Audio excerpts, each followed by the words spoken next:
Hello friends, मैं Santosh Kumar IAS mania में आप लोगों का फिर से स्वागत है। तो चलिए, हम लोग पिछले क्लास में पढ़ चुके थे मुर्शिद कुली खान, सरफराज खान और अलवर्दी खान। यहाँ तक हम लोग का हो चुका था। तो आज हम लोग शुरू करते हैं सिराजुद्दौला से, ठीक है। तो अगला नवाब बनता है कौन? सिराजुद्दौला।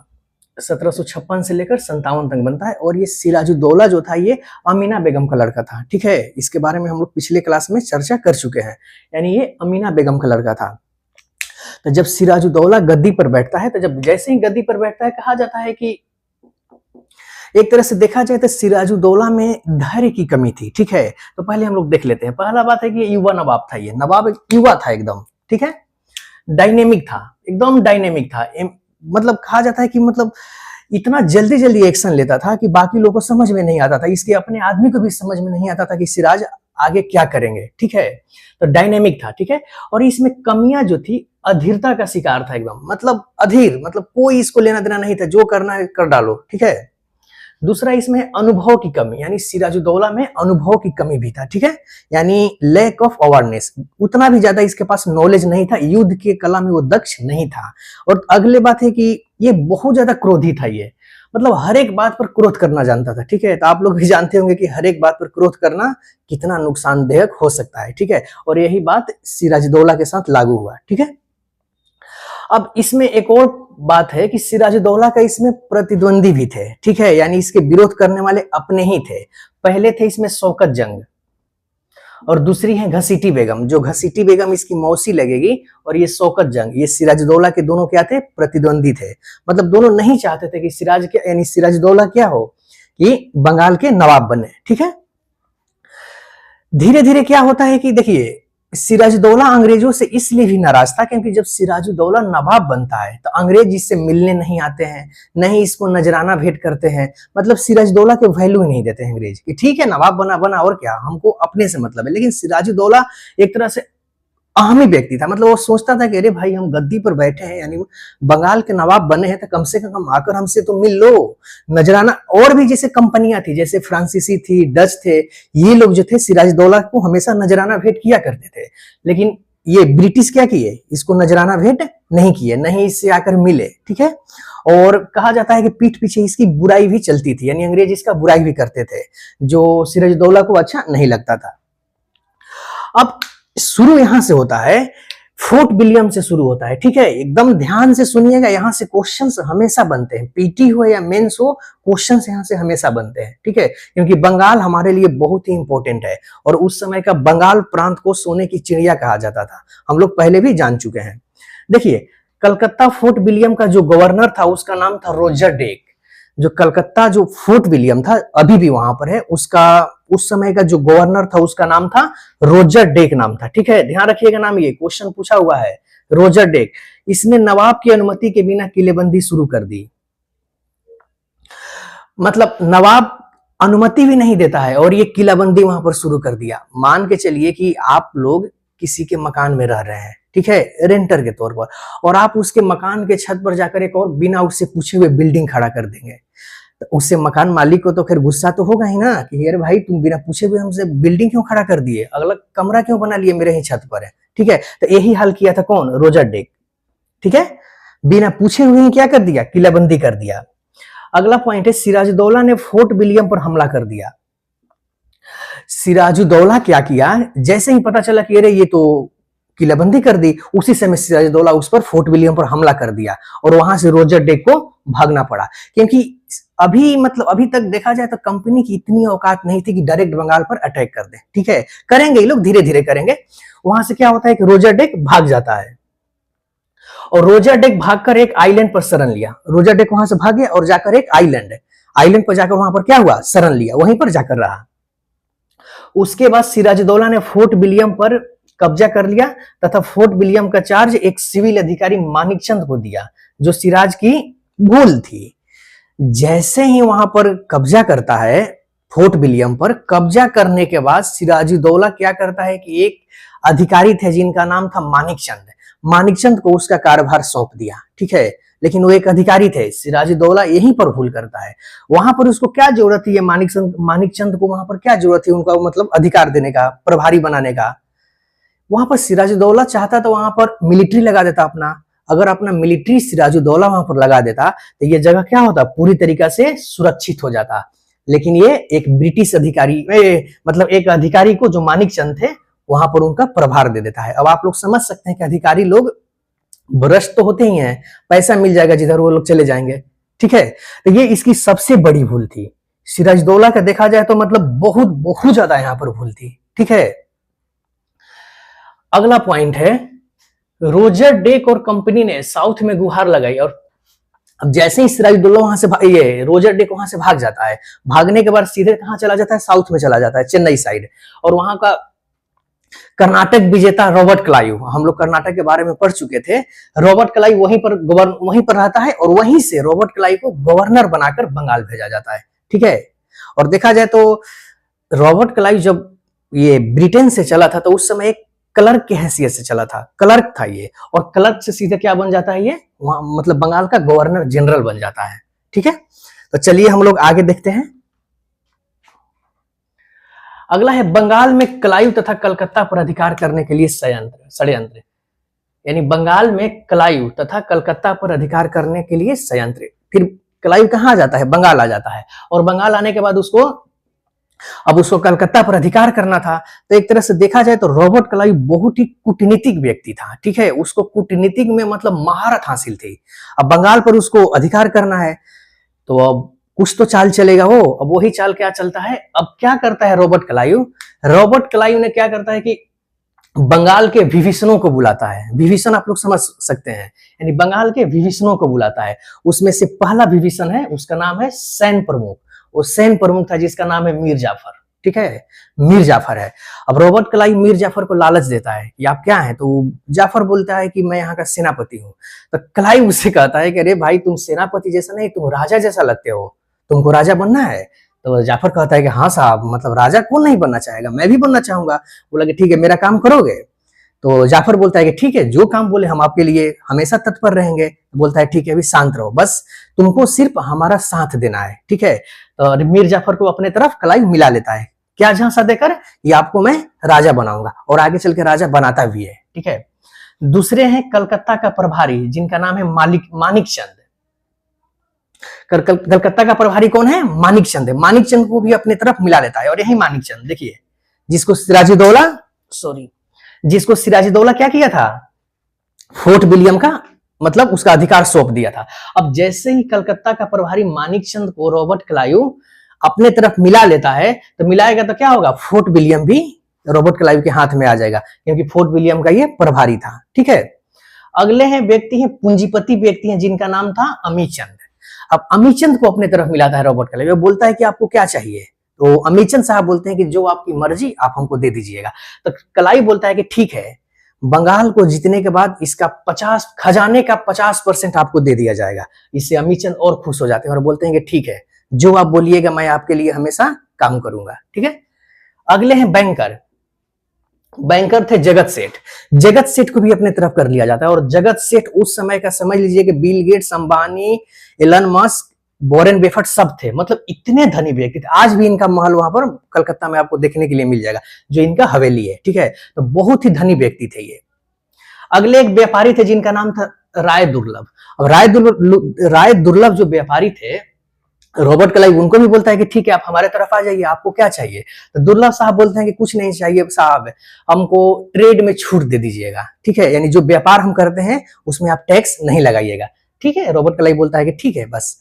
और यही 4-5 विभीषण को रॉबर्ट क्लाइव अपने तरफ कर लेता है, और इन्हीं के सहायता से चलकर आगे वो बंगाल पर पूरी तरीके से अपना नियंत्रण स्थापित करता है, ठीक है।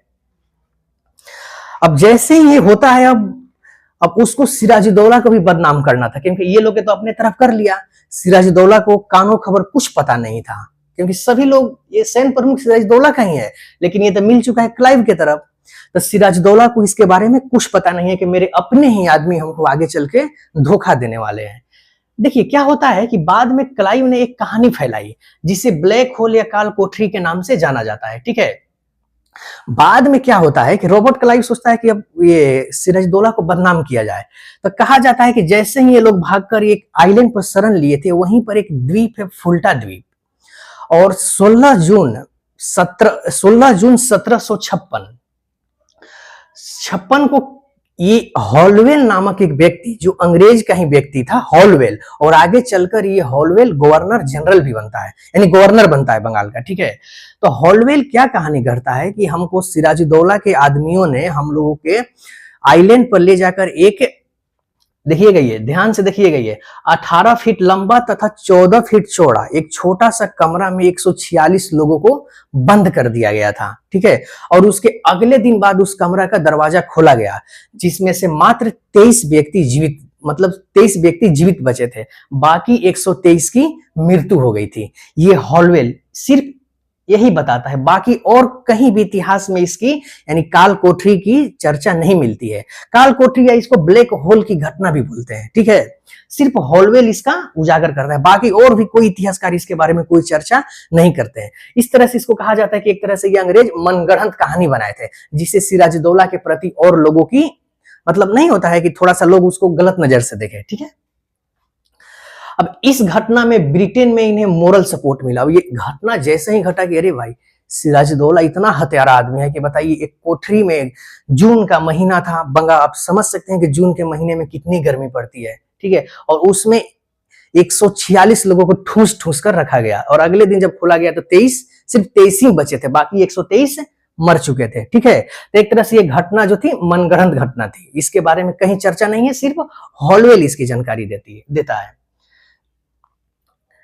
अब क्या करता है कि यहाँ पर क्लाइव ने सिराज पर चारित्रिक प्रहार किया। चारित्रिक प्रहार इसलिए किया कि देखिए कितना ही निर्दयी व्यक्ति है ये, आप लोग, मतलब बंगाल के लोगों से, कि आप लोगों को क्या ये सपोर्ट करेगा। ये देख रहे हैं कि मतलब 146 लोगों के कमरा में बंद कर दिया, बहुत ही मतलब भ्रष्ट किस्म का इंसान है। ये बोलता है क्लाइव, किसको? सिराजुद्दौला को, ठीक है। अगला पॉइंट है, चंद्रनगर में फ्रेंच कॉलोनी थी, उस पर अंग्रेजों ने हमला कर दिया, क्योंकि इनको झगड़ा करना था। अब चंद्रनगर नामक एक जगह है, वहां पर क्या था कि एक फ्रेंच कॉलोनी थी, और वहां पर अंग्रेजों क्या करते थे, अंग्रेज वहां पर हमला कर दिए, जबरदस्ती हमला किया, क्योंकि उनको जबरदस्ती झगड़ा करना था, ठीक है। और इसी का परिणाम आगे चल के क्या होता है, प्लासी का युद्ध होता है, ठीक है। और इसके मतलब हमले के बाद एक संधि होती है, ठीक है। उस संधि का नाम है अलीनगर की संधि। तो इसको देखिएगा, बहुत ही इंपॉर्टेंट है ये अलीनगर की संधि। इसमें क्या होता है, यह संधि क्लाइव एवं सिराजुद्दौला के बीच कलकत्ता पर अंग्रेजों के अधिकार करने के बाद की जाती है, और इस संधि में क्लाइव ने नवाब के समक्ष कुछ बातें रखी थी, ठीक है। और ये अलीनगर के संधि बहुत सारे एग्जाम में पूछा हुआ है, ठीक है। पीटी में ही पूछा हुआ है कि ये किसके किसके बीच हुआ था, तो ये क्लाइव, यानी रॉबर्ट क्लाइव एवं सिराजुद्दौला के बीच हुआ था, ठीक है। अब इस संधि में क्या क्या शर्तें रखी गई थी। पहली शर्त यह रखी गई थी कि दस्तक को पुनः बहाल किया जाए, वही दस्तक जो हम लोग पिछले क्लास में पढ़ चुके हैं, यानी दस्तक को पुनः बहाल किया जाए। दूसरा पॉइंट है, कलकत्ता एवं उसके आसपास के क्षेत्रों पर अंग्रेजों का प्रभुत्व स्वीकार किया जाए तथा किलेबंदी का अधिकार दिया जाए, यानी कलकत्ता तथा आसपास के जो क्षेत्र हैं उस पर अंग्रेजों का प्रभुत्व स्थापित किया जाए तथा उन्हें किलेबंदी करने का अधिकार दिया जाए। ये अंग्रेज मांग रहे हैं इस संधि में। अगला है, नवाब के द्वारा युद्ध हर जाने की राशि दी जाए तथा इसके साथ साथ सिक्के ढालने का अधिकार भी दिया जाए। यानी इसमें इस संधि में यह कहा गया कि नवाब जो युद्ध किया है हमारे साथ, उसमें युद्ध हर जाने में जितने पैसे हमारा खर्चा हुआ है वो दिया जाए तथा हमें सिक्का ढालने का अधिकार भी दिया जाए। ये अंग्रेज इस संधि में मांगते हैं। चौथा इसमें बातें था, अलीनगर के संधि पर हस्ताक्षर नवाब एवं उसके सहयोगी तथा ब्रिटिश की ओर से रॉबर्ट क्लाइव एवं एडमिरल वाटसन ने किया था। यानी इस संधि पर हस्ताक्षर, यूपीएससी में क्वेश्चन यहाँ से बना हुआ है, ध्यान रखिएगा, यूपीएससी और पीसीएस दोनों में ये क्वेश्चन बना हुआ है कि अलीनगर पर संधि का हस्ताक्षर जो था नवाब एवं उसके सहयोगी थे तथा अंग्रेज की ओर से कौन थे, रॉबर्ट क्लाइव एवं एडमिरल वाटसन, ये दोनों मिलकर इस संधि पर हस्ताक्षर किए थे, ठीक है। अगला है संधि का महत्व। देखिए, इससे अंग्रेज की शक्ति में वृद्धि हुई। अब देख रहे हैं संधि में क्या हुआ, टोटल फेवर जो है अंग्रेजों के ही है, तो इसमें क्या होता है कि संधि में अंग्रेज की शक्ति में बहुत ही वृद्धि होती है। दूसरा, सिराजुद्दौला इस संधि का ज्यादा महत्व नहीं दे रहा था। सिराजुद्दौला बोला करे भाई संधि हुआ तो संधि में सब तो उन्हीं की तरफ है, मेरे तरफ कुछ आया कहाँ कुछ है। तो क्या करता है कि इस संधि का कुछ ज्यादा महत्व सिराजुद्दौला नहीं देता है। अगला पॉइंट है, फ्रांसीसी जो सिराज को सहायता देते थे अब वो सहायता नहीं मिलेगा, ठीक है। उस समय फ्रांसीसी थोड़ा बहुत सिराजुद्दौला को सहायता दिया करते थे, लेकिन अब इस संधि के बाद क्या होगा कि फ्रांसीसी उनको सहायता नहीं देंगे, ठीक है। तो चलिए अब हम लोग शुरू करते हैं प्लासी का युद्ध, ठीक है।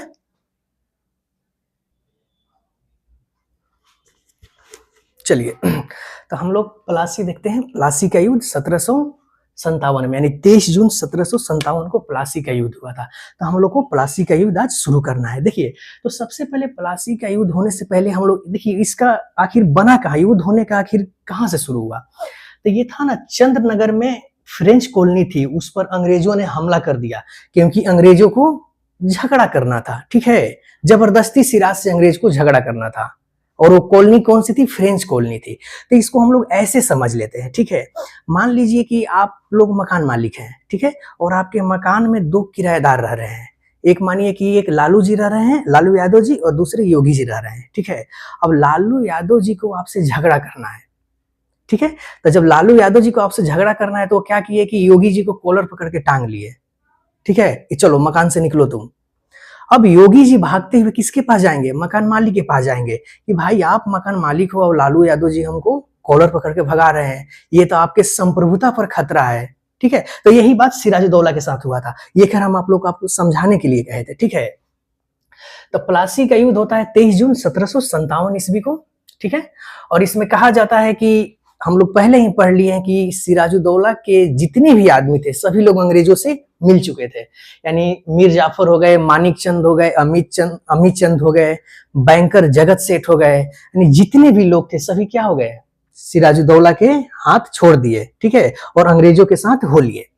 देखिए, प्लासी का युद्ध का बैकग्राउंड स्टार्ट होता है, यानी प्लासी बंगाल के नदिया जिले के भागीरथी नदी के तट पर स्थित है। प्लासी एक बंगाल में जगह है, वहां पर जिला है नदिया, और एक भागीरथी नदी है। ठीक है, उसी के तट पर स्थित है। प्लासी का युद्ध एक युद्ध न होकर एक विश्वासघात था, यानी क्रिकेट के मैच फिक्सिंग की तरह था। यानी प्लासी का जो लड़ाई था ये युद्ध नहीं था, एक तरह से विश्वासघात था। और ये विश्वासघात कौन लोगों ने किए थे? तो यही सब लोगों ने किए थे, मीर जाफर, मानिक चंद, अमित चंद, जगत सेठ। ठीक है, यही लोग विश्वासघात किए थे। यानी इसको हम लोग क्रिकेट के मैच फिक्सिंग की तरह लगा सकते हैं, ये देख सकते हैं। यानी क्रिकेट में कैसे मैच फिक्सिंग होता है, आप लोग देख चुके होंगे कि बहुत सारे पाकिस्तान क्रिकेटर मैच फिक्सिंग में ही बहुत मतलब क्या हुए, बाहर कर दिया गया उनको। तो एक तरह से ये क्रिकेट के मैच फिक्सिंग की तरह था ये। ठीक है, इस युद्ध में नवाब के सभी महत्वपूर्ण अधिकारी कंपनी के साथ मिल चुके थे। ठीक है, जितने भी नवाब के यानी सिराजुद्दौला के जितने भी महत्वपूर्ण अधिकारी थे सभी लोग क्या थे? अंग्रेजों के साथ मिल चुके थे। सिराज का सेनापति मीर जाफर कंपनी का सारा इंफॉर्मेशन दे दिया। यानी जो सिराजुद्दौला का सेनापति मीर जाफर था ये इतना ज्यादा गद्दार था ये कि सिराज का सारा इंफॉर्मेशन कंपनी को दे दिया कि वो पेड़ के पीछे छुपा हुआ है, वो वहां से गोला बारूद मतलब दागेगा, वो वहां से तीर धनुष चलाएगा, वो यहाँ बैठा हुआ है। जितना अंदरूनी इंफॉर्मेशन थी सब ये गद्दार ने क्या किया कि अंग्रेजों को दे दिया। ठीक है, वही नवाब की ओर से एक छोटी सी सेना का वफादार सेनापति मीर मदान एवं मोहनलाल लड़ते हुए युद्ध भूमि में शहीद हो गए। यानी नवाब की ओर से ये 2 बहुत ही महत्वपूर्ण योद्धा जो नवाब का साथ नहीं छोड़े। क्या नाम है? क्वेश्चन पूछा हुआ है ये। मीर मदान तथा मोहनलाल ये लड़ते हुए क्या होते हैं? शहीद हो जाते हैं। ठीक है, जब सिराजुद्दौला युद्ध मैदान में आता है तो मीर जाफर उसको गलत परामर्श देकर युद्ध भूमि से भेज देता है। कहा जाता है कि युद्ध जैसे ही शुरू होता है तो बीच में सिराजुद्दौला युद्ध भूमि में आता है कि चलो देखते हैं क्या हो रहा है, लेकिन जैसे ही युद्ध भूमि में आता है मीर जाफर उसको गलत इंफॉर्मेशन दे देता है।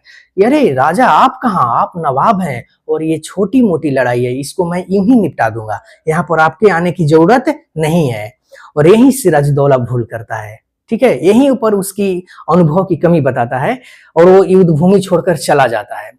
और युद्ध भूमि छोड़कर वो पालकी से उसको भेजा जाता है। ये भी क्वेश्चन पूछा हुआ है कि युद्ध भूमि से सिराजुद्दौला को क्या चीज से भेजा गया था? तो वो पालकी से जाता है। ठीक है, और यहीं पर होता है जैसे ही युद्ध भूमि से वापस जाता है। ठीक है, मीर जाफर के पुत्र मीरन के द्वारा सिराजुद्दौला की हत्या कर दी जाती है। यानी एक तरह से पूरी तरीके से ये स्क्रिप्ट लिखी जा चुकी थी। जैसे ही सिराजुद्दौला युद्ध भूमि से वापस जाता है वैसे ही मीर जाफर का पुत्र मीरन के द्वारा उसकी मुर्शिदाबाद में हत्या कर दी जाती है। ठीक है, तो युद्ध भूमि में जैसे ही राजा गया, यानी मोनार्की और चेस में क्या होता है, राजा मर गया यानी पूरी तरीके से कहानी खत्म, तो राजा ही यहाँ पर चला गया। यानी सिराजुद्दौला यहाँ से जैसे ही चला गया, अब मीर जाफर को लगा कि वो अब तो युद्ध तो थोड़ा देर में समाप्त हो जाएगा। तब तक ये दोनों बहादुर लड़ रहे थे, मीर मदान और मोहनलाल लड़ाई में डटे हुए थे अभी। ठीक है, और यहीं से कहा जाता है कि भारत की तकदीर बदल गई और भारत का सबसे धनी प्रांत अंग्रेजों के हाथों में चला गया। ठीक है, युद्ध समाप्त होते ही दोनों की सेना आपस में गले मिलते हैं। जैसे ही युद्ध समाप्त होती है, दोनों की सेना यानी मीर जाफर की सेना और अंग्रेजों की सेना दोनों आपस में गले मिलते हैं। ठीक है, यहाँ पर बहुत सारे प्रसिद्ध इतिहासकार लिखते हैं कि बंगाल के बैंकरों ने तथा मीर जाफर ने बंगाल को अंग्रेजों के हाथों बेच दिया। यानी बहुत सारे बैंकर आप लोग देख सकते हैं तथा मीर जाफर, इन्होंने बंगाल को अंग्रेज के हाथों बेच दिया, यानी पूरी तरीके से नीलाम कर दिया, जो सही भी है। यानी इतिहासकार लिखते हैं वो सही लिखते हैं। ठीक है, तो यहीं से क्या होता है कि प्लासी का युद्ध समाप्त हो जाता है और सिराजुद्दौला की भी हत्या हो जाती है। लेकिन यहाँ पर उन लोगों को झांसा दिया गया था मीर जाफर को कि आपको राजा बनना है, तो मीर जाफर बोले कि हाँ राजा तो बनना ही है। और अंग्रेज ने जो वादा किए थे वो वादा अपना निभाते हैं। अब गद्दी पर कौन बैठेगा, तो गद्दी पर बैठेंगे मीर जाफर। और मीर जाफर कब से कब तक रहता है, तो 1757 से लेकर 1760 तक मीर जाफर शासन करता है। ठीक है, अब जैसे ही मीर जाफर राजा बनता है, तो राजा बनने के लिए सबसे पहले इसने कंपनी को बहुत सारा धन देता है। ये राजा बनाने के लिए क्या करता है, कंपनी को बहुत सारा धन देता है। दूसरा, 5 लाख पाउंड साउथ के लड़ाई में देने का वादा किया। यानी उस समय साउथ में भी लड़ाई चल रही थी, तो साउथ में लड़ाई के लिए इसने 5 लाख पाउंड बोला कि ठीक है, मैं इस लड़ाई में 5 लाख पाउंड आपको कंपनी को मैं दूंगा। ये मीर जाफर बोलता है। अगला पॉइंट है, इसने 2,34,000 रुपए क्लाइव को दिया तथा 24 परगने की जमींदारी भी दी तथा क्लाइव को राजा बनाने के लिए 2,34,000 पाउंड 2,34,000 पाउंड ये क्लाइव को देता है तथा 24 परगने की जमींदारी भी रॉबर्ट क्लाइव को पर्सनली रूप से दे देता है। ठीक है, तीसरा पॉइंट है, इसने 50 लाख रुपए कंपनी को सेना को दिया। 50 लाख रुपए कंपनी को सेना का दिया, यानी जो कंपनी की सेना थी उसके रख रखाव के लिए इनाम के रूप में इसने 50 लाख रुपए दिया। ठीक है, 1760 ईस्वी में मीर जाफर हाथ खड़ा कर दिया, क्योंकि जाफर को 1760 में क्या होता है कि पूरी तरीके से खजाना खाली होने लगता है, क्योंकि सब ये उपहार में ये दे चुका था। ठीक है, और जब मन तब अंग्रेज पहुंच जाते थे कि चलो 10 रुपए निकालो, हमको खैनी खाना है। मतलब खैनी खाने के लिए 20 रुपया मांगते थे ये लोग। खैनी खाना हो, सिगरेट पीना हो, पान खाना, बहुत सारे तो आते थे कि चलिए हमको जाना है मार्केट घूमना, उसके लिए कुछ पैसा लाइए। तो वो भी पैसा ये लोग नवाब से ही मांगते थे, यानी मीर जाफर से ही मांगते थे। और बाद में 3 साल के बाद मीर जाफर इससे तंग आ जाता है, और तंग आने के बाद पूरी तरीके से हाथ खड़ा कर दिया कि अब हमसे ये नहीं हो पाएगा। उसी समय उसको क्या करते हैं, गद्दी से उतार देते हैं, मीर जाफर को गद्दी से उतार देते हैं। और गद्दी से उतारने के बाद मीर कासिम को क्या किया जाता है, गद्दी पर बैठाया जाता है। ठीक है, तो मीर जाफर को रॉबर्ट क्लाइव का गीदड़ भी कहा जाता है, ये भी ध्यान रखिएगा, क्लाइव का गीदड़। किसको कहा जाता है, तब मीर जाफर को। मीर जाफर को क्लाइव का गीदड़ कहा जाता है। और यहीं पर क्या होता है कि अगला जो ये नवाब बनते हैं, गद्दी पर बैठते हैं, वो होते हैं मीर कासिम। तो चलिए हम लोग देख चुके हैं कि प्लासी का युद्ध कैसे नाटकीय ढंग से समाप्त होता है, जो 23 जून 1757 को शुरू होता है। और आप लोग देख सकते हैं कि ये युद्ध एक तरह से विश्वासघात था, युद्ध नहीं था, ये मैच फिक्सिंग की तरह था। एकदम पहले से इसका रिजल्ट फिक्स था कि इतना ही लोग। और ये भी ध्यान रखिएगा कि इसमें कहा जाता है कि अंग्रेजी सेना मात्र 64 या 65 सैनिक उस मतलब लड़ाई में मारे गए थे, और नवाब की ओर से हजारों की संख्या में सैनिक मारे गए थे। ठीक है, तो इससे भी लगता है कि एक तरह से पूरी तरीके से ये युद्ध नहीं था, बल्कि एक विश्वासघात था। ठीक है, तो हम लोग प्लासी देख चुके हैं। आगे हम लोग थोड़ा सा मीर कासिम के बारे में देखेंगे और फिर हम लोग बक्सर के युद्ध पर आ जाएंगे। ठीक है, तो आज के लिए इतना ही, धन्यवाद।